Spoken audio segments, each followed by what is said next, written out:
her best friend's birthday gathering. She announced that dipping into a lower-class fling really brings perspective on existence. Now I get precisely what I steer clear of. The crowd snickered. I quietly stood up, left $50 on the surface, and drove back to my place in my ride. She spent the rest of the night firing off apologetic texts. I spent it muting notifications. Hey viewers, huge thanks to everyone who's signed up so far. We're closing in on 10,000 quickly. If you're not on board yet, hit that subscribe button right away and help us hit that milestone. I'm a 34-year-old guy working as an electrician. Steady, dependable job. I own my house. Cars are all cleared of debt. Not extravagant, but I'm stable. I've been dating Vanessa, 30-year-old woman, for about 10 months. She works in finance downtown, pulls in good money, way more polished than I am, but I thought we balanced each other out. Vanessa's social group is typical. Young professionals, trendy dining spots, weekend wine tastings, that whole scene. I've tagged along maybe 5 or 6 times total. They're polite enough to me, but there's always this underlying vibe that I'm out of place. Last Saturday was her closest friend Lauren's 29th birthday bash. Big dinner at an upscale steakhouse in town, around 12 people in all. Lauren specifically invited me to come, which felt nice. Should have been a red flag. Honestly, I've caught little comments from this group before. 3 months ago at a wine lounge, someone made a joke about me being the token blue-collar guy. 2 months ago at a dinner party, Lauren asked if I'd ever considered advancing my career beyond hands-on labor. Last month, one of Vanessa's coworkers remarked how refreshing it was that she was experimenting with different types of people. I brushed it off, figured they just didn't know many tradespeople. Vanessa always seemed embarrassed by their comments and would steer the conversation elsewhere. We get to the restaurant about 7 p.m. Swanky place. Cloth napkins, wine list thicker than a phone book. I'm in my nicest button-up and jeans, everyone else in business casual or better. The usual dynamic, but I'm used to it by this point. Dinner kicks off fine. Delicious courses, casual talk about work and plans for the weekend. I mostly listen, chime in only when spoken to directly. Vanessa seems relaxed, keeps pulling me into the discussion. Around 9 p.m., we're finishing desserts and Lauren stands up with her wine glass. Time for the birthday toast. I just want to thank everyone for being here tonight. This year has been amazing and you all are the best friends a girl could ask for. Standard birthday stuff, people grinning, raising their drinks. I've learned so much about myself this year, especially when it comes to relationships and what I want out of life. She's scanning the table, making eye contact with each person. Vanessa, you've taught me something crucial this year. Watching you has been eye-opening. Vanessa looks confused but pleased. What do you mean? Well, your whole experiment with dating down. It's been fascinating to observe from the sidelines. The table goes quiet. I feel my stomach drop but keep a straight face. I mean, getting involved with someone so far from your usual type. Someone who doesn't match your education or lifestyle. It really sharpens your perspective on things, right? Vanessa's face flushes. Lauren, stop. Come on, that's actually smart. Now you know exactly what to steer clear of in a partner. The whole situation has acted as a cautionary tale for the rest of us. Half the table looks uncomfortable, the other half nodding along. Some guy named Brad smirks broadly. That's harsh but probably true. Another woman chimes in, it does make you appreciate compatibility more. I'm sitting there realizing I've apparently been a 10-month social experiment while her friends discuss me like I'm not even there. Lauren raises her glass higher. So here's to learning experiences and knowing your worth. Thanks for showing what settling looks like. V. Truly valuable insight. Now everyone's eyes are darting between me and Vanessa. Vanessa looks mortified, but she's not saying a word in my defense. Just sitting there frozen as her friends toast my humiliation. I calmly reach for my wallet, pull out 2 20s and a 10, and place them next to my plate. The entrees were around $35. This covers my meal plus tip. Happy birthday, Lauren. I say, standing up. Thanks for the perspective. I walk out of the restaurant without hurrying. No scene. No dramatic storming off. Just leave with whatever dignity I have left. I get to my pickup and sit for a second. 10 months of my life. 10 months thinking I was in a real relationship while apparently being someone's walk on the wild side. The casual cruelty of airing it out like party banter is staggering. My phone starts buzzing before I pull into my driveway. Vanessa calling. I ignore it. Text. Mike, please don't leave like this. Another call. Ignore. Text. Lauren was drunk. She didn't mean it. Another call. I turn my phone off. Get home. Crack open a beer and think back over the last 10 months. All those comments I let slide. All those times I felt like a sideshow instead of a boyfriend. All those moments I wondered if I was imagining the condescension. I flipped my phone back on around 11 p.m., 19 missed calls from Vanessa. 28 texts. Mike, I'm so sorry. Lauren is an idiot. Please don't take this to heart. She's jealous because she's single. I told her she went way too far. Please call me back. We need to talk. I'm coming over. Why aren't you answering? This is ridiculous. You know I care about you. Don't throw away what we have over nonsense. Lauren said. I start blocking numbers. First her main line. Then when she tries from what must be a friend's, I block that too. Around midnight I hear a car pull up outside. I peek through the blinds and see Vanessa's BMW parked at the street. She walks up to my door and starts knocking. Mike, I know you're in there. Please just talk. I stay quiet. She knocks for about 10 minutes, then heads back to her car. But she doesn't leave. Just sits there staring at my house. She finally drives off around 12:30 a.m. This morning, flowers on my porch with a note. I'm sorry.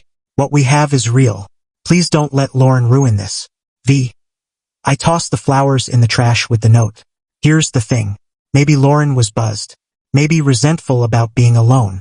But dating down experiment doesn't come out of nowhere. That phrase had been floating around before. That was language they'd used in the past. And Vanessa's reaction said it all. No immediate defense of me. No shutting Lauren down. Just embarrassment that her friend had said the quiet part out loud. I've been someone's social science project for 10 months. Someone's way of figuring out her standards. The sympathy case that helped her appreciate her own league. Not interested in being anyone's teachable moment while they clarify their tastes. She got her clarity. Now go find someone who matches her standards from the jump. Update 1. 48 hours in. Man, these have been an eventful couple of days. Thanks for all the comments and support. Nice to see most folks think getting publicly branded a fling experiment justifies an immediate exit. So yesterday Vanessa ramped up her damage control. She showed up at my job site around noon. I'm running cables for a new office building downtown. We were on a break when my foreman Frank walks over. Mike, there's a woman outside looking for you. Says it's urgent. I look toward the street and spot Vanessa standing by the sidewalk in her work clothes. Smart of her to stay off the actual work zone. But obviously waiting. Tell her I'm busy. She says she'll wait until break's over. Then she'll wait as long as it takes. But airing personal drama to my crew isn't cool. I walk to the fence separating the site from the sidewalk. Vanessa, you can't be here. Mike, please just 5 minutes. There's nothing to discuss. Yes, there is. What Lauren said was completely off base and I called her out. When? Since you didn't say a peep at the dinner. I was in shock. Couldn't believe she said something so horrible. Horrible but accurate. Clearly. That's not true. Mike, you know how I feel about you. I know how your friends feel about me. And I know you didn't correct them. My guys are trying not to gawk. But this is getting embarrassing. Please just meet for coffee after shift. To talk things out properly. No? Then dinner tomorrow. Or the weekend. Whatever works. Vanessa, I'm done with your dating down phase. That's not what happened. Really? Because Lauren seemed pretty confident about the dating down part. Lauren doesn't understand our relationship. She understood enough to toast to it.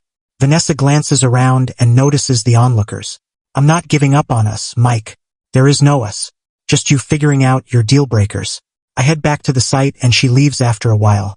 That evening brought a new strategy. Vanessa had her sister Kim call me. We'd met a few times at family gatherings. She always came across as level-headed. Mike, I heard about the birthday thing. Word travels fast. Vanessa told me what Lauren said. Wanted you to know that was totally out of line. Thanks, Kim. She's been crying for 2 days. Never seen her this upset. Sorry she's upset. But that's not on me to fix. Mike, I know my sister. She really cares about you. Your sister's friend called me a fling experiment and she didn't push back. Probably just stunned. Probably mortified that someone voiced her own feelings. Long pause. You really think that's how she sees it? Kim, your sister makes bank and has a master's degree. I'm a high school dropout swinging tools. Her friends talk about vineyard tours while I drink beer from a can. The signs were obvious. That doesn't matter if you care about someone.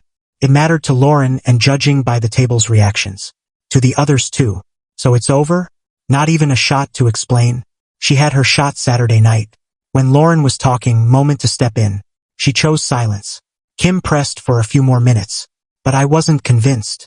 Today Vanessa's boldest move yet. Around 2 p.m., a call from my mom. My strangest call ever. From who? A woman named Vanessa. Says she's your girlfriend and you had a fight. Thanks. What did she want? Wanted to know if I'd talk you into giving her another chance. Said it was a mix-up. What did you say? Told her I don't meddle in your relationships. And she had no business calling me. Good. How'd she get your number? Said you mentioned me dropping off cookies at the site last month. So she called around electrical companies until she found one that knew Frank. Your boss. Frank handed it over thinking it was an emergency. Pretty determined. Pretty desperate. Mike, what happened? I lay it all out. Mom listens to the whole thing. So the friend called you a lesson learned? Basically. And the girlfriend didn't defend you? Nope. Then you made the right call, honey. You deserve a partner who's proud of you. Not one using you to sort out her preferences. Thanks, Mom. Though the call shows she's panicking. Must realize what she's losing. This evening, a text from Vanessa's number. Mike. Lauren through V's phone. Oh God, so sorry.